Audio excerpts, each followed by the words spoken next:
l'Agenzia Europea del Farmaco per reintrodurre il vaccino AstraZeneca nella campagna vaccinale europea. Il vaccino, dice la direttrice, non è legato a rischio trombosi. Domani il punto delle ULSS del Veneto.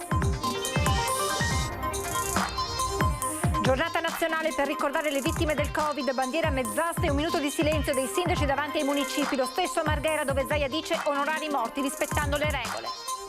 Manuela Turetta, figlia di Renato, una delle prime vittime del virus a Vori, vive i momenti che hanno portato alla morte del 67enne. Mi resta un vuoto, dice, per non aver salutato papà. Priorità assoluta dei vaccini ad anziani e soggetti fragili e caccia alle varianti del Covid-19. Il Veneto modifica il piano di contatto al coronavirus secondo le nuove esigenze del momento.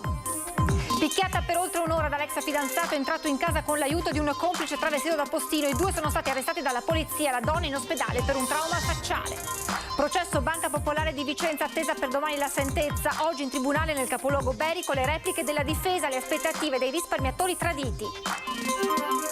Il racconto dei padovani Emanuele ed Eleonora Mercanti, alle prese con la didattica a distanza dei 4 figli dalle elementari al liceo. Organizzazione difficile, viene in soccorso la fantasia. Edizione regionale dei telegiornali di Antenna 3, buonasera e ben ritrovati. Dunque l'attesa decisione di EMA è arrivata pochi minuti dopo le 17 con il via libera per reintrodurre il vaccino AstraZeneca nella campagna vaccinale europea. La direttrice dell'Agenzia Europea del Farmaco, Emer Cook, ha spiegato come i benefici siano superiori ai rischi. Il vaccino, ha detto la Cook, non è legato a rischio trombosi. Per la commissione clinica dell'EMA il vaccino non può essere associato ad un incremento degli eventi di trombosi. L'agenzia non ha comunque negato la presenza di casi avversi, per questo ha anche annunciato che continueranno gli approfondimenti per capire di più. Alla luce di questa decisione, domani le ULSS del Veneto hanno convocato una conferenza stampa per il nuovo piano vaccinale che prevede proprio la reintroduzione di AstraZeneca. E oggi si è celebrata la giornata nazionale in ricordo delle vittime del Covid. Anche nel consueto punto stampa di Marghera ha osservato un minuto di silenzio. La conferenza stampa di oggi è stata l'occasione per fare il punto sulla campagna vaccinale e sulla situazione negli ospedali della nostra regione.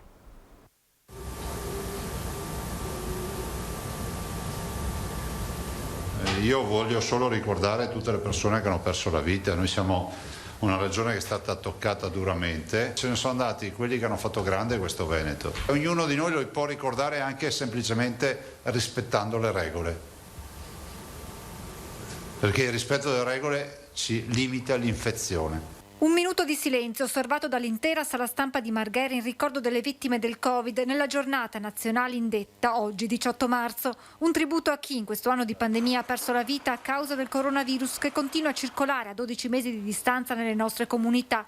Lo dicono i dati dei nuovi positivi registrati, ma lo spiega anche la situazione ospedaliera. Dove noi abbiamo una percentuale di pazienti in rianimazione leggermente superiore alla media nazionale. La media nazionale è 10-11, noi siamo a 13. 13% dei malati in Veneto è in rianimazione. Noi in provincia di Padova abbiamo un dato che dice 25. Al momento la situazione non rende necessario un blocco delle prestazioni ospedaliere, con il Veneto che dal punto di vista di organizzazione nei nosocomi è ancora in fascia 3, salvo alcune realtà. Padova è molto vicina sulla terapia intensiva. Sul fronte vaccinazioni al momento, per quanto riguarda gli ultraottantenni, sono state coinvolte le classi 1941, 40, 39 e 29.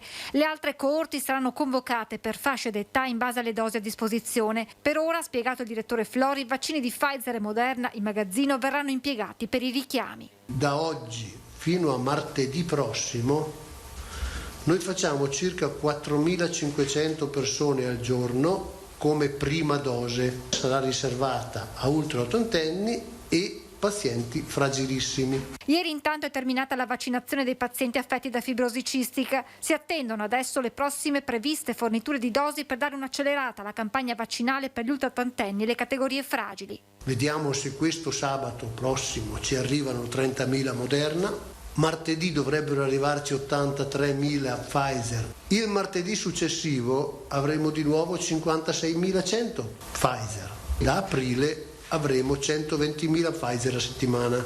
Al momento sono 130.000 gli ultraottantenni vaccinati, poco più di 200.000 quelli che mancano all'appello. Con questi numeri la prima settimana di aprile dovremo almeno la prima dose completare di ultraottantenni.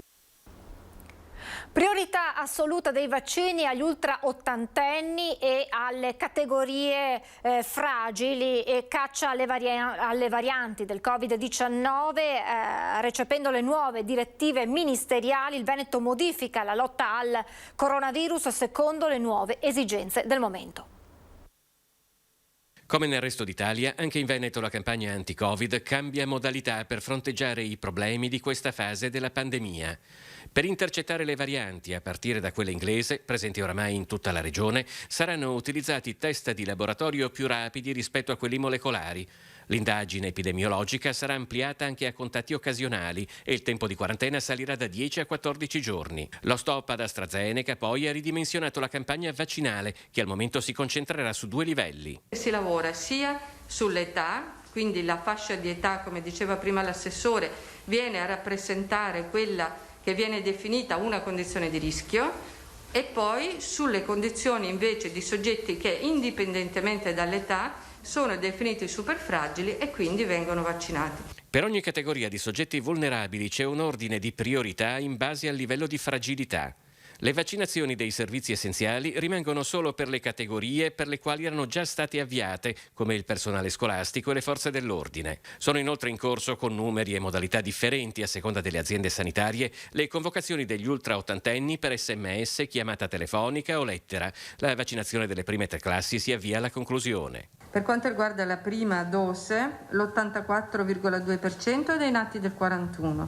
L'82,4% dei nati del 40, il 72,9% dei nati del 39. Mancano i dati di ieri, perché quelli di ieri sera li dobbiamo aggiungere, quindi diciamo che più dell'80% di queste 3 coorti a cui sono state mandate le lettere hanno già fatto la prima dose e molti di loro, a secondo del calendario, anche la seconda.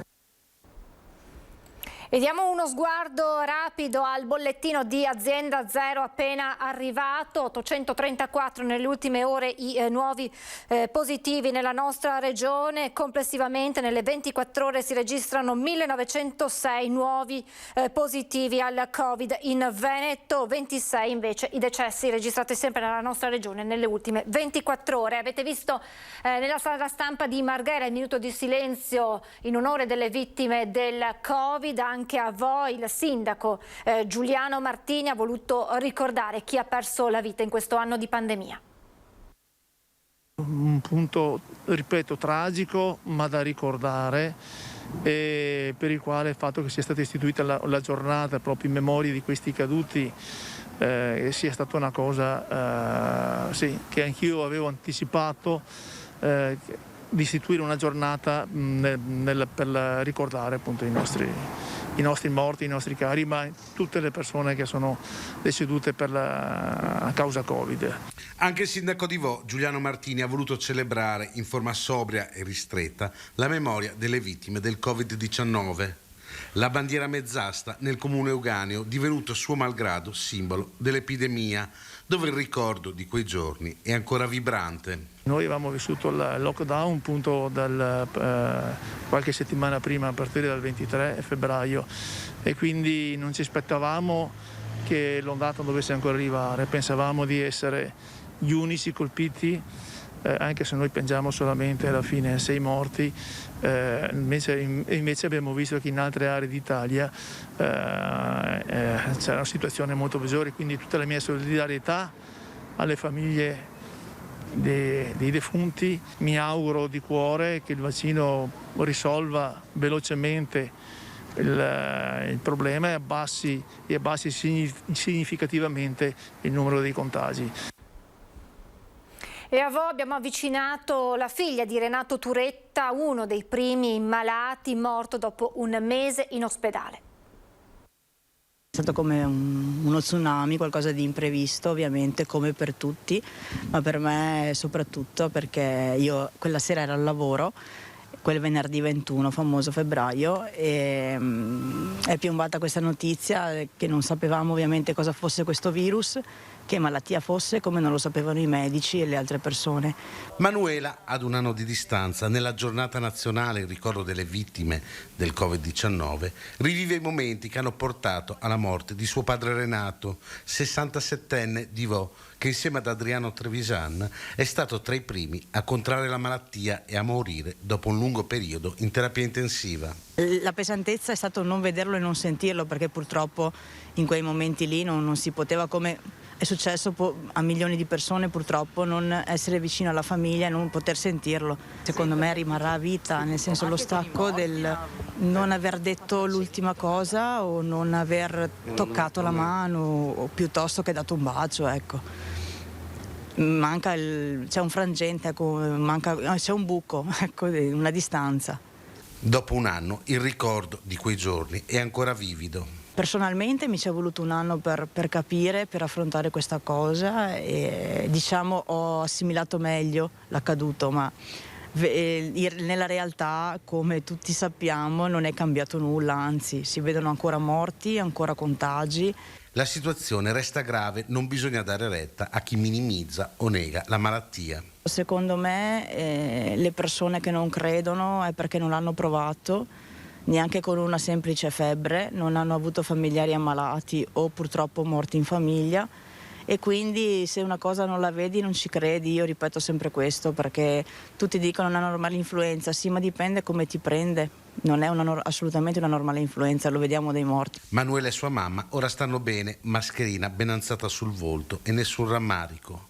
Il rapporto con suo padre, ci dice, era solido, si sono sempre detti tutto, quindi non ci sono rimpianti. Andavamo via insieme, ci parlavamo un po' di tutto, quindi per fortuna questa mancanza delle cose non dette non ce l'ho sinceramente. Ecco, sì, l'ultima telefonata nei 15 giorni che è stato intubato, sì, quella mi manca.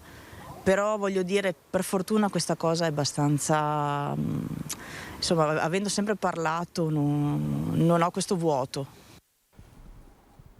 Voltiamo pagina, andiamo ad Asiago, dove oggi si è vissuta una giornata storica con il trasferimento dei primi pazienti. Prende vita il nuovo ospedale.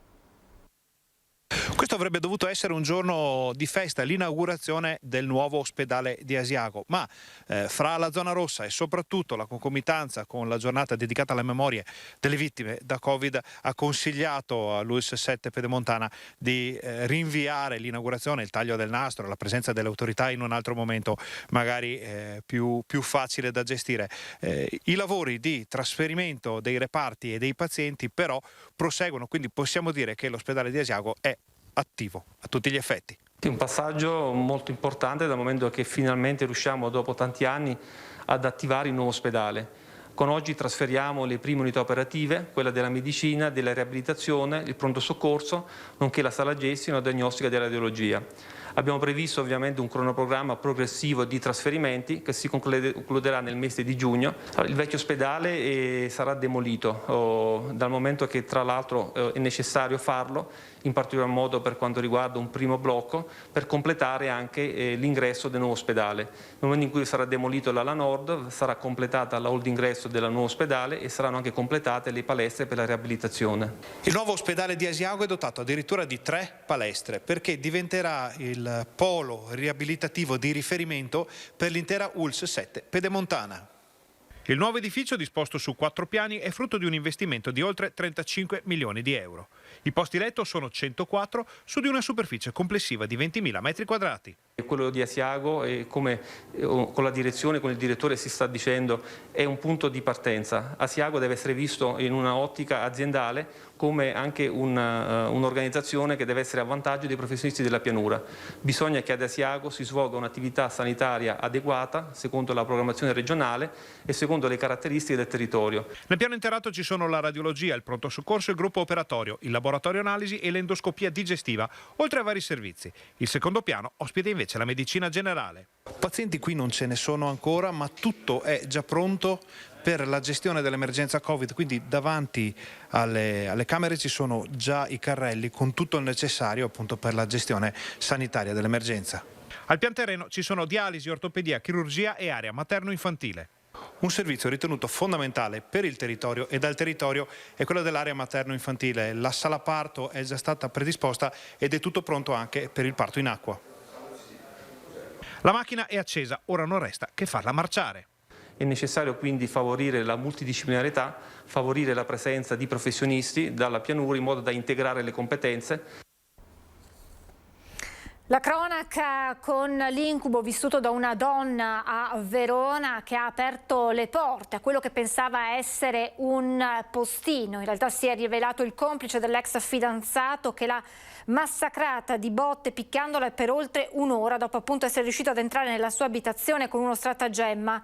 È successo, come detto, a Verona. L'uomo e il giovane complice sono stati arrestati dagli agenti delle volanti della questura intervenuti dopo la richiesta di aiuto della donna che è riuscita ad allertare la polizia al termine del violento agguato. La vittima, che era già stata costretta a cambiare ripetutamente il proprio domicilio per sottrarsi ai maltrattamenti e alle continue vessazioni messe in atto dall'ex compagno, è stata trasportata all'ospedale di Borgo Trento, dove in seguito è stata dimessa con una prognosi di 15 giorni per un trauma facciale. Adesso ci fermiamo per una brevissima pausa pubblicitaria, tra poco.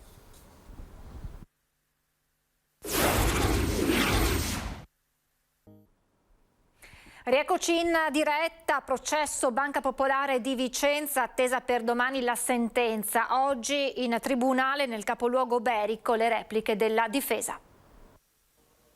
Banca Popolare di Vicenza, ultime battute del processo sull'operato dei vertici che ha visto poi il crack dell'Istituto Bancario Veneto.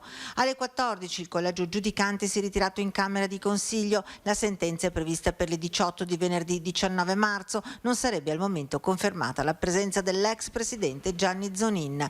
Stamani nell'aula del Palazzo di Giustizia di Vicenza, blindato dalle forze dell'ordine con i percorsi diversificati per il Covid, si sono tenute le repliche degli avvocati della difesa. Un processo, quello di BPV, destinato a fare scuola, il cui esito finale è guardato con molta attenzione non solo dalle vittime ma anche da altri collegi giudicanti. Siamo arrivati alla fine finalmente ed è già un buon passo questo, quindi adesso aspettiamo ovviamente la sentenza.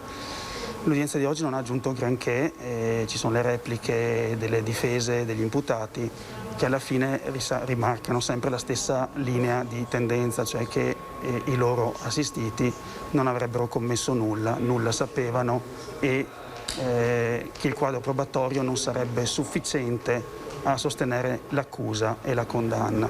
Parti civili che nell'attesa di verdetto finale si lasciano andare ad uno sfogo verso gli stessi PM. Vedersi proporre opposizione da parte del pubblico ministero, per esempio, che dovrebbe essere l'alleato numero uno delle parti civili, è una situazione che è difficile vedere in un processo penale, il pubblico ministero opporsi alle domande delle parti civili. In questo processo è sempre andata così. Un processo lunghissimo, estenuante dalle dimensioni titaniche, che però, ha detto prima di ritirarsi in Camera di Consiglio il giudice De Stefano, il Tribunale di Vicenza è riuscito a portare avanti.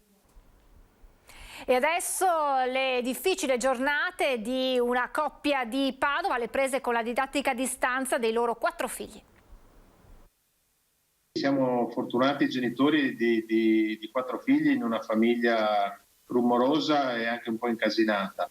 Niente, abbiamo il primo più grande che è al liceo Galileo Galilei, che di Selvazzano, che è in DAD da ottobre. I 3 più piccoli, seconda media, quarta elementare e seconda elementare, abbiamo dovuto rifornirci velocemente di materiale tecnologico, quindi abbiamo 3 PC e un tablet. Corsa contro il tempo per l'acquisto di supporti informatici lo scorso fine settimana per questa famiglia di Cervarese Santa Croce che si è ritrovata 4 figli a scuola da casa.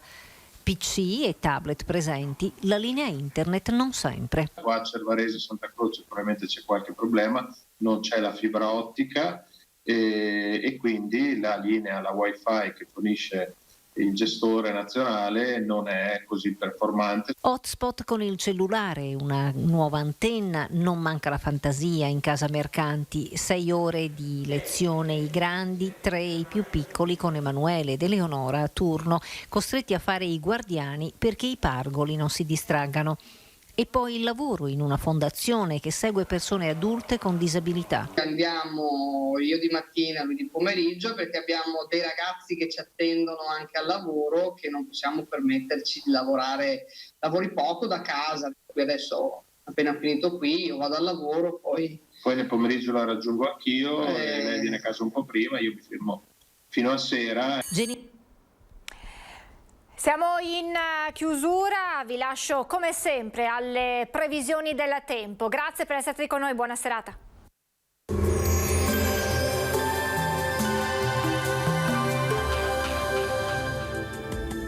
Benvenuti al meteo. Aria gelida di origine artica verso la penisola. Sul nostro territorio ci attende una parentesi di maltempo con clima un po' più freddo e venti intensi. Il dettaglio di venerdì 19 marzo. Sul Veneto condizioni spiccatamente instabili, cielo molto nuvoloso, salvo qualche parziale schiarita, più probabile nelle ore diurne. Fino alle ore centrali ci saranno precipitazioni sparse, un po' più insistenti sulle zone montane e pedemontane, un po' più rade altrove. Nevicate fino a molti fondovalle, a seguire fino a 600-900 metri. Temperature lievemente più fresche rispetto ai giorni scorsi e sotto la media del periodo, minime tra -2 e 4 gradi, valori massimi invece tra 5 e 8-9 gradi all'incirca. Ci spostiamo ora sul Friuli Venezia Giulia, nuvolosità alternata a momenti più soleggiati, non si escludono anche qui dei piovaschi sparsi durante la giornata. Temperature minime tra lo 0 e i 2 gradi, massime sugli 8-10 gradi. Infine ci spostiamo sul Trentino Alto Adige, tempo anche qui sempre variabile, occasionali piogge e locali nevicate fino a bassa quota. Temperature minime intorno allo 0, massime sui 5 gradi. Dal meteo per ora è tutto, vi auguro come sempre un buon proseguimento con Antenna 3.